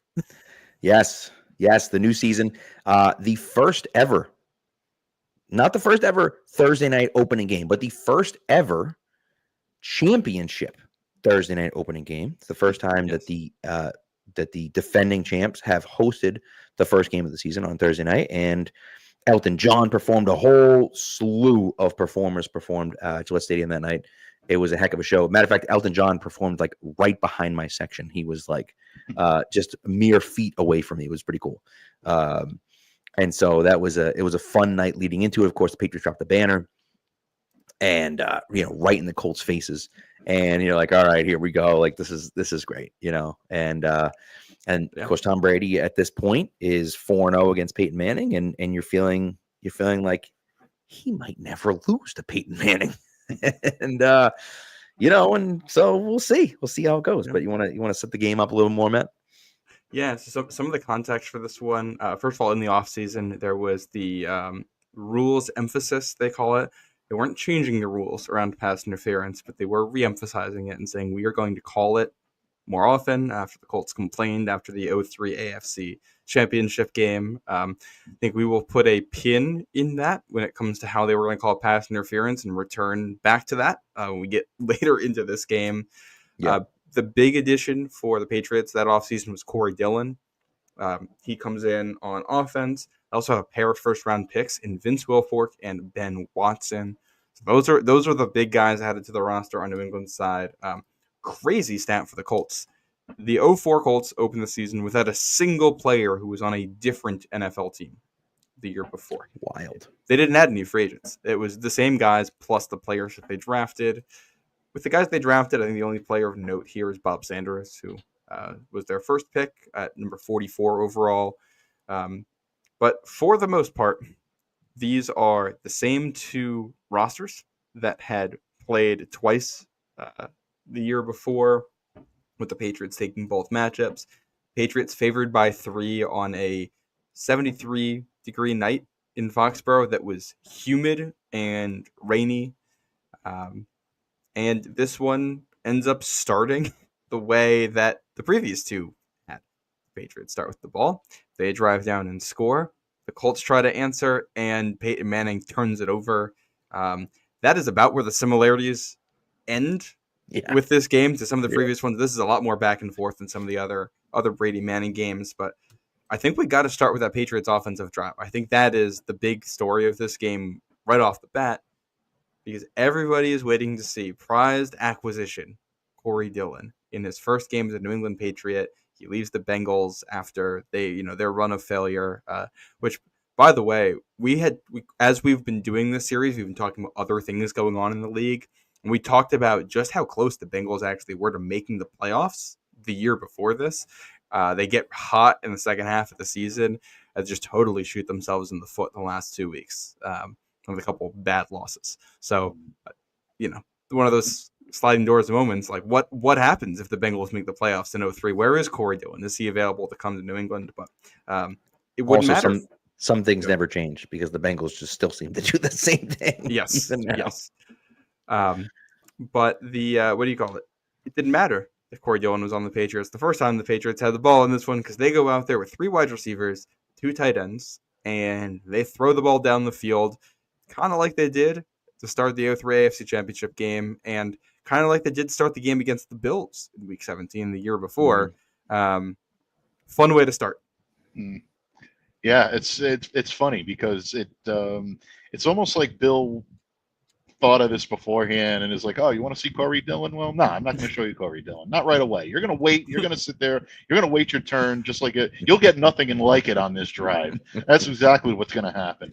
And yeah, I mean, you mentioned 3 wideouts, 2 tight ends, Patriots throwing the ball down the field, ends in a Vinatieri field goal. Yeah, it had that eerily similar feeling. And then the Colts come back and they do their thing and they get down the field, and Teddy Bruschi intercepts Peyton Manning at the 1-yard line. And you think maybe this is kind of like deja vu all over again, to quote the late great Yogi Berra, and you can see that right over my back shoulder here. But no, we had the two teams had another script in mind that night, and they were going to run it in just a moment. But yeah, that opening drive surprised me that we didn't see. All kidding aside, it did surprise me that we didn't see more of Corey on that drive. I think a lot of us, myself included, were all waiting to see what the run game looked like with someone like a Corey Dillon, taking snaps from Tom Brady. When I think the way this game starts too, like you're really starting to see the transition to what Tom Brady would become. You're really getting those glimpses because, how many games, especially late in Brady's career, where it's a big game and you just they would just open it with a script that had Brady doing his thing on the first drive when they were going to drive down and score. That's kind of a thing that would start to happen. I vividly remember the 2016 AFC Championship game against Pittsburgh being one of those where it's all hyped up before the game. And then on the first possession, Patriots just kind of have a couple plays that hit right away, and they're going down the field with ease, and Brady is spreading it out and calling everything at the line. And, it's fun. 12 years before that, and you got that same Brady starting to come out where they're trusting him with it, and he's earning that trust and playing well. That's the Tom I always love to watch right there when you just let him spread it out and go to work. 100%. Now, it doesn't really work out that well for the Patriots in this case. They kick the field goal. Now they're up 3-0 after the Bruschi interception, and you're thinking, all right, great, like this is good. We're in business. We're going to keep driving. No, they don't. They pick up 1 first down total in the next 2 drives. Meanwhile, the Colts have back-to-back scoring drives. One of them a field goal, one of them a touchdown, a 9-play drive that ends in a field goal, and then a 10-play drive that ends in a Dominic Rhodes touchdown. The Patriots are down 10-3. And, when you're looking at it saying okay, now we got to get the ball. We got to do something. And Corey Dillon, which, by the way, wearing gloves with his fingers cut out of the gloves like an absolute savage, incredible aesthetic from Dillon. Takes it 38 yards on the next drive. And it's that kind of first moment where he gets tackled. The crowd goes nuts. He gets up celebrating, and you're like, okay, we're off to the races. And Brady gets sacked by Dwight Freeney, which, by the way, I don't know if you noticed this or not, if you were watching it. Brady says Omaha a ton in this game. And I don't know if Manning got it from Brady, but I noticed it a lot in this game, him saying Omaha. And listen, all Manning was saying, and Brady kind of did the same thing, where it was like, all we're doing is saying that we're snapping it right now. The next time I say something, we're snapping it. It's on 1. Nevertheless, it's just funny to hear, something that Manning is known for. Brady is saying it against Manning. It's kind of interesting. So, but nevertheless, he has that. He makes an absolutely ridiculous throw to David Patton in between 2 guys, an absolute laser to Patton for a completion. And then he throws another dart to Deion Branch, again, in between coverage over the safety, and then, over the jumping linebacker and before the safety for a touchdown in the middle of the field. And that was just, so now it's tied 10-10. And you're thinking all right, we're back in it. We're back in it. The Patriots had, struggled for a few drives, but we're back in the game. Talk about layering a throw on that touchdown, by the way. Yeah. Just perfect touch. Really? Unbelievable. So, the Colts touchdown drive, by the way, not a single pass, 9 straight runs. Yeah. And this is, one thing I did mention off the top, no Ted Washington for New England. Right. They bring Keith Traylor in to replace him in free agency and draft Vince Wilfork. And Jeff Saturday at center had a very nice day this day. That Colts running game was humming. I think if you're a Colts fan and you say we're going to have some drives here where Peyton Manning doesn't even have to touch the football and we're getting into the end zone, you're going to feel pretty good about that. Absolutely. Now, the very next drive is interesting, and you mentioned the change in in the rules, and Madden during the next Colts drive actually breaks down some film of breakdown film, but shows a few clips of the Patriots against the Colts the year previous, and just kind of shows the physicality of the Patriots defense is a little bit overblown. They're not out there holding guys 10 yards downfield. One play with Ty Law where he got away with a hold on that one. Outside of that, they're not being overly aggressive or physical outside of those first few yards. And so Madden was kind of being like, hey, like it's a little bit overblown. Like, yeah, the Patriots are a physical team, but like it's not like they were out there holding them, preventing them from doing anything, right? And so, there is this new emphasis on rules, but it's not like it's going to screw the Patriots over. Now, whether he's carrying the water for the league in that situation or not, I don't know, right? But I did find it interesting that he was talking about that, on that particular drive, which of course starts, and as you mentioned, Matt, they had just drilled the ball down the Patriots' throat, just ran it down their throat on the drive before. And what do they start with? A play action pass that goes for 64 yards to Dallas Clark, and all of a sudden they're in business. And it was one of those situations where the Colts offense was really good. And obviously Manning had an incredible year, won MVP again this year. But, the Patriots had a tough time with him, at least at times in this game. So, and they do end that drive with a touchdown pass to a really nice throw on that one. Really nice front corner of the end zone, Marvin Harrison. And he kind of breaks down how Tyron Poole really wasn't playing it correctly. Ty Law, again, in and out of this game, kind of banged up. And he's like, Tyron Poole he just played too far off. And he had good coverage on him, but he starts out too far off. And so he can't really recover when Manning makes a perfect throw and Harrison makes a really nice catch. Which is, that's another thing I think I realized going back and watching these is that, like, Ty Law is still Ty Law, but it's late career Ty Law that we are watching at this point with the injuries that he suffered in 2003. And then, I think he had a foot injury in 2003 and then a foot injury again in 2004. And later that season, that's it for him in New England as the season ends early that year. So they're cycling through corners, which is something we're going to see all throughout this. New guys in the secondary struggling at points. Like I forgot, like, Randall Gay was playing safety in this game at points. Yeah. It's like, oh my God, it's 21 back there. I forgot he even did that. This game also kind of feels... Shout out my mom, who would just be like, oh, that gay guy's out there. Guess, Mom. Yep, that gay guy's out there. You're right. What do you call it? In some ways, this feels a little bit like the Super Bowl we just talked about, too, at the end of the half, where all of a sudden the scoring is just coming from both teams, and the Patriots save it at the end of the half with really nice pass from Brady to Daniel Graham to get into field goal range, and Vinatieri, it's a 43-yarder. So instead of 14-10 like it is in the Super Bowl, it's 17-13 here. But it's that similar type of cadence at the end of the half. Yep. And I was surprised by how out of control this game felt for the Patriots for long. Absolutely. Right. I'd never watched the broadcast of this. That caught me by surprise. Yeah, especially the second quarter. I mean, Indy puts up all their 17 points in that quarter. It was a situation where they were definitely taking a lot and they were on their heels. But be down 17-13, considering what Indy was able to do, like you said, Pat, with being able to run the ball effectively and taking advantage of the mismatch in the middle between the Colts offensive line and the Patriots D line. It didn't surprise you that this game kind of was playing out the way it was playing out. Yeah.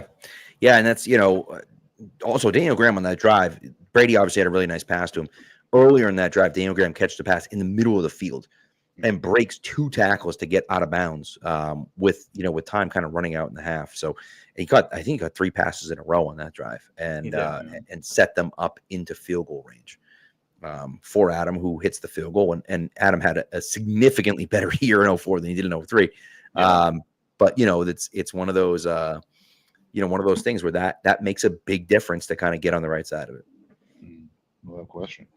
So, and then the Colts get the ball to start the second half, right? Colts get the ball to start the second half. Patriots stop them 3 and out, and then they take the lead back on a 25-yard touchdown pass to David Patton, and now you're like, all right, Patriots are in business. Colts get the ball back. They drive down the field again. And you're like, man, the Colts just killing the Patriots. And Edgerrin James fumbles. And the Patriots now take the ball over, and you look at it saying, okay, here we go. It's not 0-3 anymore, but what are we going to do off a turnover? We didn't score the last time. We're scoring this time. Brady goes 4 for 5 on the drive, 74 yards on those 4 completions, ending with an 8-yard touchdown to Daniel Graham.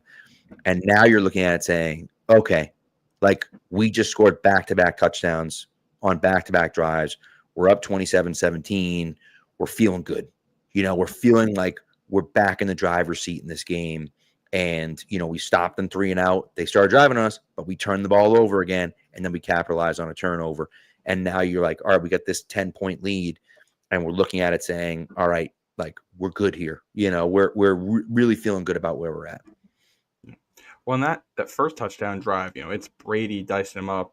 Both these teams have over 400 yards in this game, and Brady throws for 335. Like the story coming in is, what is Corey Dillon going to do? But this is, is this the first Brady Manning quarterback duel?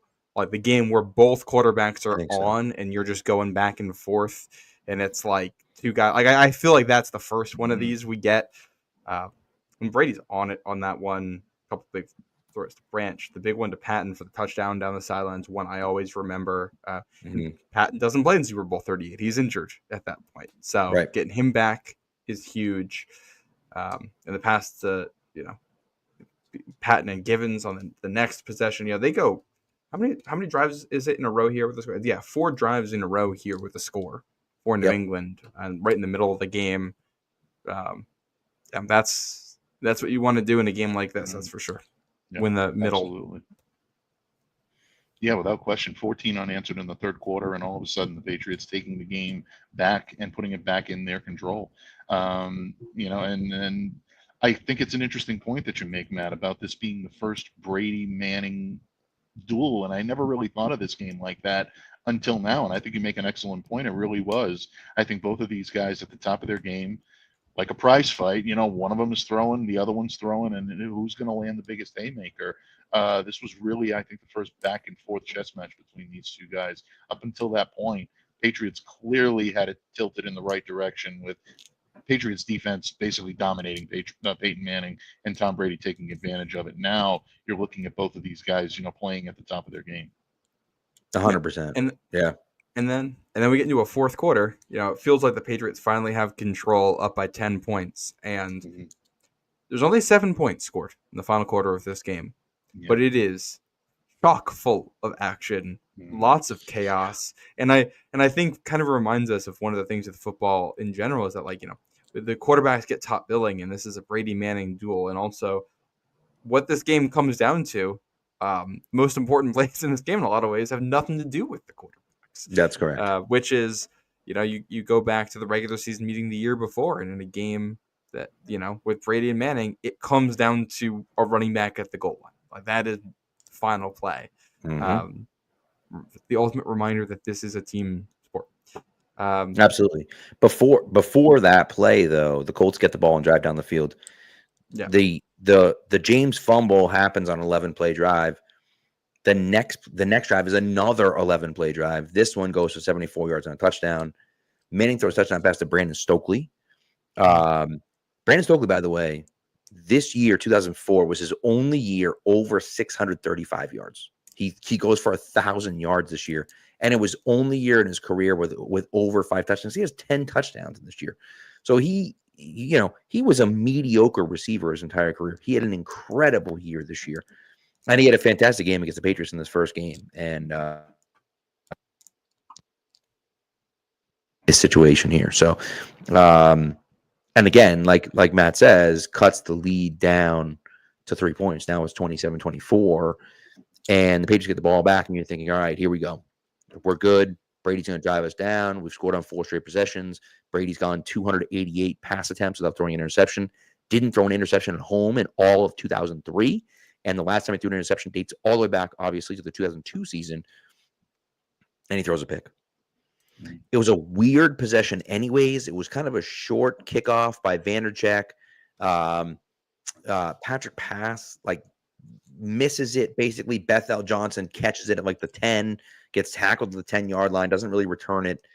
It's kind of a weird first drive. Matt gets absolutely smoked on the first drive.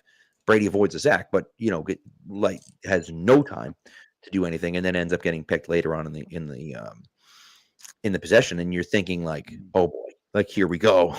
Super Bowl 38 again. We're up by 10, and we're gonna. Well, the pick from Brady is Daniel Graham just totally. Looks like he totally just runs the wrong route. Brady's throwing where he thinks he's gonna go, and he doesn't go there. Yeah. Which tough. It's funny doing this show. Pat and I have always been Daniel Graham fans, and the more of the 03-04 Patriots we've watched, like the more upset we've gotten at him. Love him. Had some really, really good moments in New England and a fantastic talent, but there are some frustrating moments that you forget when you're winning all of these games, and they don't make the highlight package. Some rough ones. Some rough ones in there. So when that happens, and now it's 27-24, and you're halfway through the fourth quarter, and Peyton Manning has got the ball, I don't know, you're in the stadium. Like, are you watching this at home at this point? Yeah, I was watching this one at home, and I'm sitting there thinking to myself, this Manning is not the same Manning that we've seen in the past. This guy is a little more confident. He's got a little bit more of a spring in his step. Is there a chance that he's going to be able to, give this team what they need and be able to pull it out late in the game? For the most part, he ends up doing a pretty good job doing what he's doing. And at that point, when you start to see this drive progressing, he's driving them into the Patriots' red zone. Yeah, the nerves are definitely there. That anxiety that existed back when you were talking about watching the Super Bowl, it's there. There's no question about it. Yeah. One of the key plays here, the Patriots defense does force a stop here. 5.5 minutes left. Hunter Smith punts the ball, and I think this is the point where it feels like the game is starting to go off the rails a little bit, because Hunter Smith punts it, and Deion Branch tries to catch it, and ball bounces short of him. He kind of dives for it, and the ball just goes off of him, and now it's a loose ball, and the Colts recover it. I don't know if we lost. Did we lose Mike? I'm not sure. I don't know. I'm having an issue with my mic too. Can you hear me? I see that. I can hear you. Yeah. Okay. I've been able to hear you the whole time. Okay. I don't know what the hell's going on with my mic. An absolutely befuddling play by Deion Branch.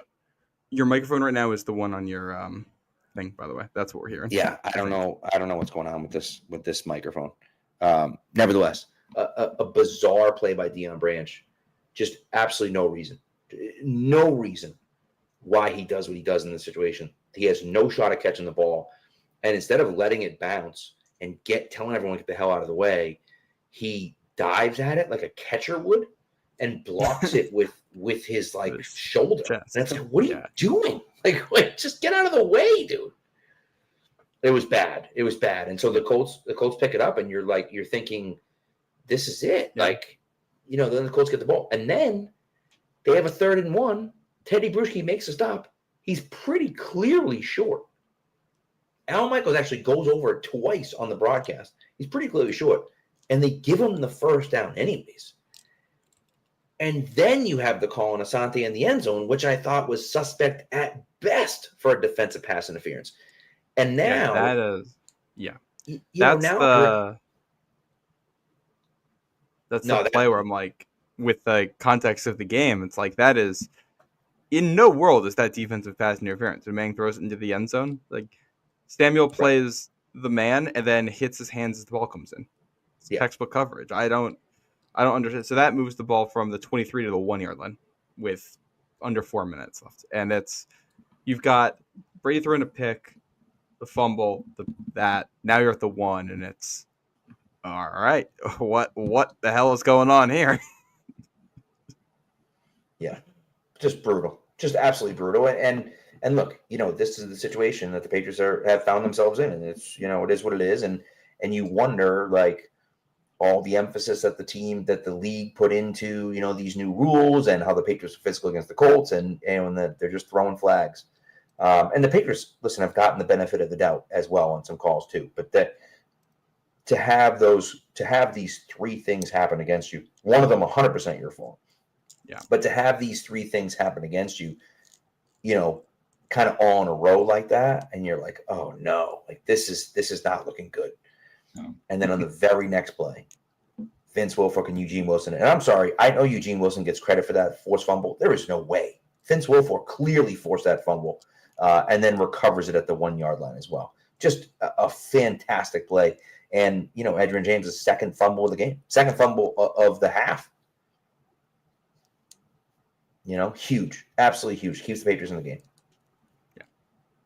And that's, it's funny. You look at Vince Wilfork. He's a guy that he's a Patriots legend.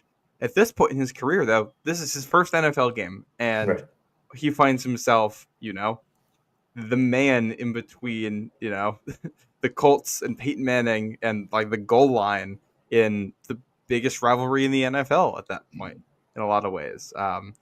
Again, that reminder that these big personal rivalries between like quarterback and stuff often come down to players who have nothing to do with them. Like it's the deep rookie defensive tackle on the other side who makes the game-saving play at the 1 yard line to force a fumble and get the Patriots the ball back. Unbelievable play, and the way that in this game in the AFC Championship, this defense was able to continuously force turnovers against Indianapolis, even when they were driving. It's kind of ridiculous. If I was a Colts fan, I would be throwing a remote at the TV at this point, just in disbelief. 100%. I couldn't agree with you more.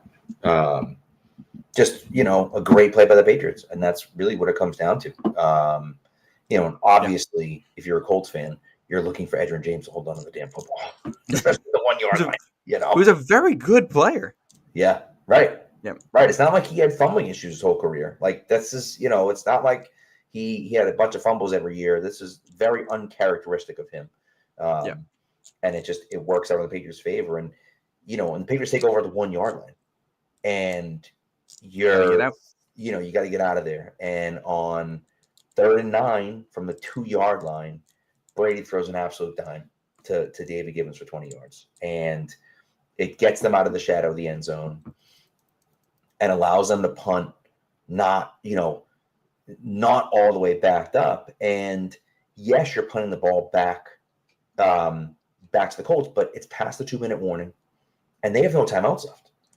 And so you're just thinking, like, just stop them in bounds once or twice. And the very first play of the drive, for God's sakes, the very first play of the drive, another play action fake, which I don't know why you're going for play action fakes in this situation, because the Colts clearly aren't running the ball.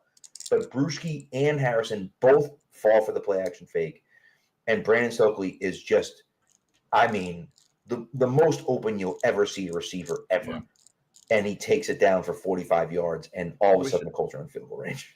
Which is another, you make the Super Bowl 38 parallels. It's the end of the game and we're up and we're trying to get a stop, and we've just got receivers running the wide open through the middle of the defense. It's not at all unlike the Ricky Prohl play, not for the touchdown against Carolina, but before that, coming out of the 2 minute to set that up, where it's like, all right, both of those situations, you're coming out of a stoppage.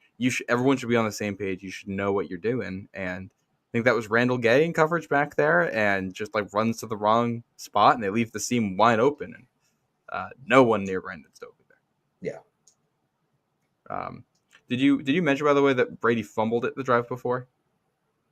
Which he recovered it. He recovered it. He does, but that's another one of those moments where, like, it's 2nd and 5, and you're trying to, see if you can move the chains one more time before the 2 minute warning and run the clock out on Indy. And Brady gets strip sacked, and you fall on it. But that's another one of those moments that, you're watching it. It's like, man, we are tempting fate here. Yeah. To try to win this game. Big time. That is such a good point, Matt. And thank you, folks. Sorry, some technical difficulties kind of cut me out there for a little bit, but I am back among the living, as I like to say. It really is. This is a point where now you're looking at the Colts, who have answered the Patriots' punch. They've answered the Patriots' strike. And these two teams are at one another right now. Do the Patriots have one more moment of magic left in? Can this defense now go to work and do what they need to do in order to try to make sure that they secure, this victory? This was definitely a nail biter and an interesting way for the Patriots to begin their title defense. And I remember significant moments of anxiety going into this final minute. Yeah. Yep. And so now the Colts have the ball and they're driving. They're already in field goal range. They get to 3rd down, and Willie McGinnis once again comes off the edge, unblocked. Manning never sees him coming, Nope. and he loses 12 yards on the play. And makes this field goal a significantly more difficult field goal than it was. Yeah. But it's unbelievable to me that Willie McGinnis is unblocked on this play, because there are a lot of Patriots games you watch here where they get unblocked rushers in creative ways. There's nothing creative. The Patriots have 4 guys on the line of scrimmage, and it's Richard Seymour and Willie McGinnis on the same side. And the offensive tackle just blocks Richard Seymour, and no one goes to block Willie McGinnis. It's incomprehensible to me that you can be, and obviously these are good coaches and offensive players for the Colts. In a situation like that, how are you leaving Willie McGinnis completely unblocked? Insane. Complete insanity. But they wouldn't have figured that out beforehand. And so, so he knocks them back in it. And it ends up being a 48-yard field goal attempt by Mike Vanderjagt, and hasn't missed in a full calendar year. Didn't miss at all in 03. Was perfect in 03. Has hit 42 straight field goals, and comes on to the field with his money sign. Money, cash money, and he shanks it wide right. Just like me off the tee box, wide right.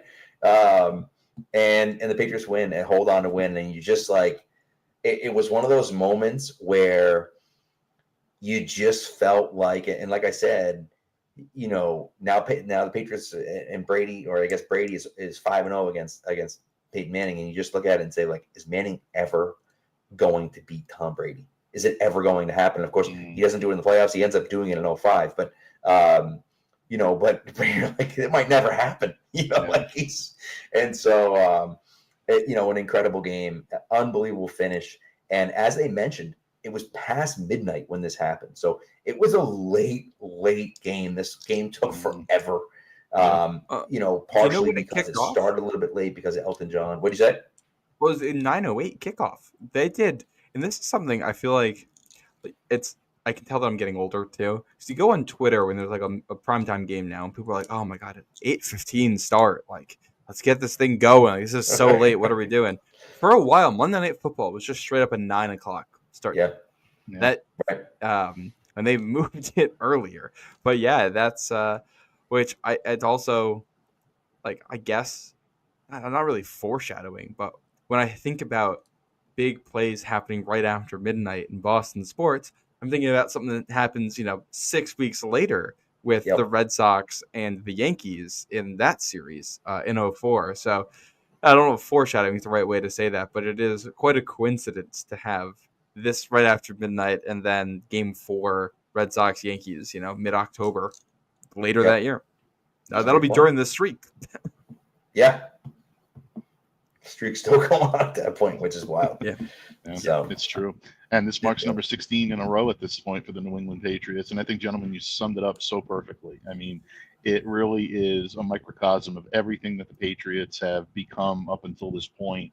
And even from, the taunt from a seemingly invincible opponent, and Vanderjagt with his streak going and getting up there and saying, "Yep, that's it, I'm automatic," and making the money sign and it just not working. It's like the gods were on the New England Patriots side, and they were a force, and you weren't going to stop them, no matter what, whether you wanted to or whether you didn't. They were going to find a way to win that damn game, and that's exactly what they did. So, always fun times for Patriots fans to look back on some of these games and some of these moments, because they truly were amazing moments for Patriots fans and really for the NFL. I think at this point, you're looking at the NFL's 2 crown jewels at this point, and Tom Brady and Peyton Manning. The Colts and the Patriots are, they're the Lakers and the Celtics of that generation, and going head on head and watching how many more moments we had from Tom and Peyton, who gave it their all every single time they got out there and played. Really remarkable. A great time to be an NFL fan. Sure was. Yeah, this is a great period in it. I do find it funny. Vanderjagt has a tough time with an extra point earlier in the game, and the commentator kind of makes a point of, he's off a little bit tonight, which perfectly foreshadows what happens. Little foreshadowing, gotta love it. Yeah, I love that stuff in here. Yeah, that's great. Mike, also, no, go ahead, Matt. No, I mean that this win streak is filled with a ton of these close games, and kind of from here on out, it's mostly smooth sailing. There's only one more one-score game the rest of the Yeah. streak. They actually get a series of bigger wins here, which that 04 team, I think better than the 03 team. Just forget the talent; they're healthier. They actually have the guys on the field in 04, Yeah. which helps them quite a bit. Uh, but like this feels like you escape this, and I also do feel like knowing what happens the next year with Indy, next 2 years, where Indy comes into New England in the regular season in prime time and is able to win. I Yep. do also think you start to see some of the seeds of that here. When it's not snowy in Foxborough, and like the Colts could have won this game by a significant margin if they stopped shooting themselves in the foot in the red zone, and that. They wouldn't be that like they would still have that issue to a degree when they visit Foxborough in the divisional that year, but you see that of what was going to come later on in the rivalry as things start to even up a little bit between Manning and Brady. 100%. And this team is my '86 Celtics. I feel like this might be the best Patriots team of all time. They're so good, just so good, and they can win in a bunch of different ways. They were fantastic. So. But yeah, to your point, it was a great game. So, all right, we're approaching 2 hours here. This has been a lot of fun. I'll do one quick note around the NFL. Let's do just a short one. Yes. The Monday night game to start that off too. The Panthers did that. They let the Panthers host for Monday Night Football after being in the Super Bowl. They lose at home to Green Bay 24-14. The Panthers would start this season 1-7. So, we talked about Patriots fans' anxieties during the streak that are we going to be one of those teams that wins the Super Bowl and then it's just a flash, you're never able to get back there. And this is where the opposite side of that coin starts for Carolina, where they missed the playoffs that year. They don't have a winning record, where they just they had the flash in the pan, particularly in the playoffs in 03, where they found something they didn't have at any other point that year, and then the next year it's gone. You just don't have that magic anymore. So funny how fast things can live or die in the NFL. Things change in a heartbeat. Totally true. Yep, totally true. So, and one of those losses, by the way, was to the Philadelphia Eagles, who they beat in the NFC Championship game. And the Eagles, of course, started out 7-0 and made the Super Bowl that year. And of course, ended up losing to the Patriots. But but that was that's just a tale of two different teams, right? The Eagles kind of built for that. And the Panthers just not built for more than 1 year, unfortunately for them. So,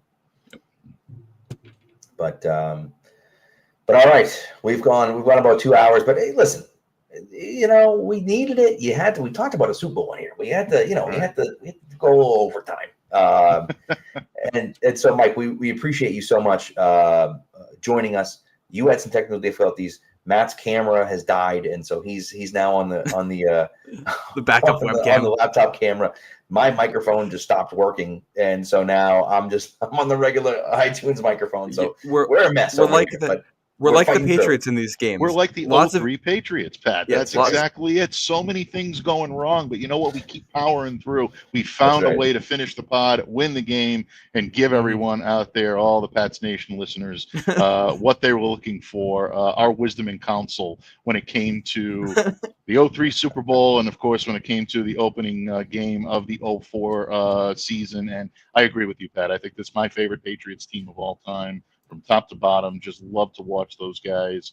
They were so good on both sides of the ball. And I want to thank you both for giving me the opportunity to come and to wax poetically about some of my favorite times in Patriots Nation, back when I can really recall being solely a fan and nothing more when it came to the Patriots, and really be able to embrace that fandom once again and feel that sense of pride and that sense of happiness when Vanderjack shanked the field goal and didn't make it, and going toward the TV and giving them the money sign, and just like saying, you know what, you can wipe your backside with that hand now, things of that nature. It really does kind of like give you that ability to be a fan once again. So awesome stuff tonight, and I thank you guys for giving me the opportunity to come on.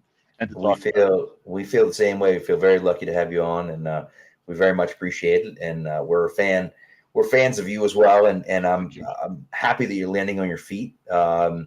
as well. You get some new things rolling over there, which is awesome, and we're excited for the next chapter and to listen to you on with those two guys, with Derek and Steve, and I think that's going to be it's going to be a lot of fun. And so I'm looking forward Yeah, to it definitely to that. is.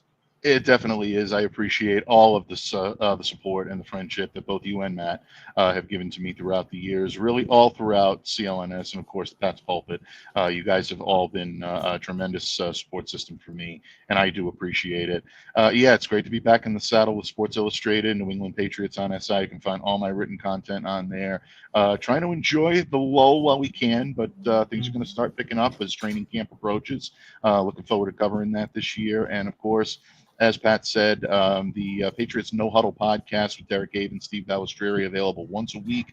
We're continuing to go once a week, even through the hiatus. And I do want to drop a quick hint here, gentlemen. A lot of people inquire with me about when my good friend Murph is going to join me on the microphone once again.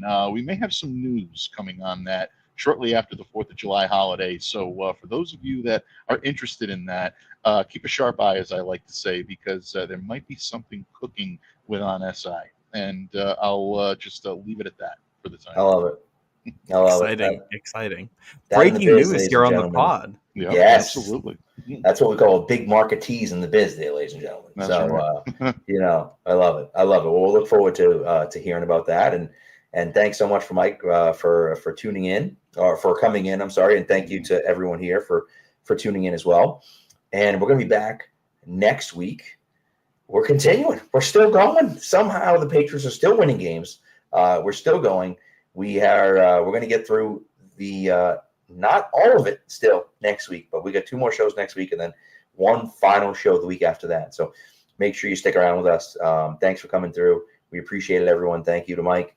And make sure you tune in and of course, read all of the stuff over at SI as well. So thanks to everyone. Be good to each other and go Pats.